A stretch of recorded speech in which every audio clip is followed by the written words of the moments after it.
Yeah hi. நான் வந்து இப்போ 49th புக் ஃபேர்க்காக நான் இங்கே வந்திருக்கேன். ஆக்சுவலாக இப்போ நான் வந்து பனுவல் புக் ஸ்டோரில் இருக்கேன்.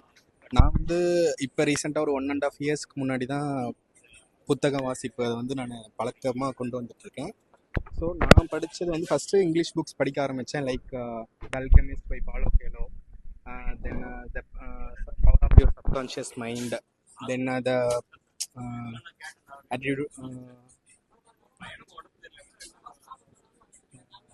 டக்குன்னு மைக்கு பக்கத்தில். ஓகே.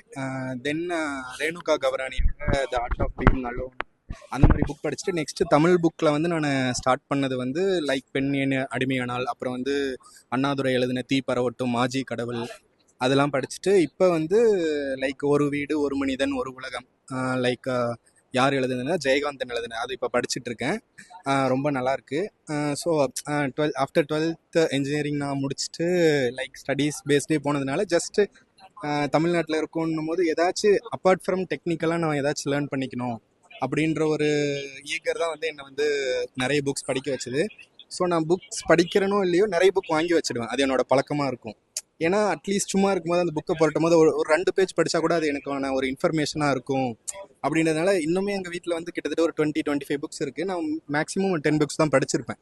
ஸோ ஸ்டில் 15 புக்ஸ் இருக்குது. பட் இருந்தாலும் இந்த மாதிரி புக் ஃபேருக்கு வரும்போது மக்கள் எவ்வளோ விழிப்புணர்வாக இருக்காங்க, என்ன படிக்கணும், இவ்வளோ லைக் இப்போ டெக்னாலஜி வளர வளர வாசிக்கிறது வந்து குறைஞ்சிட்டே வருதுன்ற மாதிரி சொல்கிறாங்க. பட் அதை வந்து நம்ம டெய்லி பேசிஸில் அட்லீஸ்ட் டெய்லி ஒரு 5 பேஜஸ் 10 பேஜஸ் ரொட்டீனாக கொண்டு வந்தால் கூட அந்த வாசிப்பு வந்து கொஞ்சம் இன்னும் நல்லாயிருக்கும். ஸோ வந்து விசிட் பண்ணுங்கள். நிறைய புக்ஸ் இங்கே இருக்குது. நான் இப்போ தான் கொஞ்சம் கொஞ்சமாக படிக்க ஆரம்பிச்சிருக்கேன். ஸோ வந்து விசிட் பண்ணி ஜஸ்ட் என்ஜாய் பண்ணுங்கள்.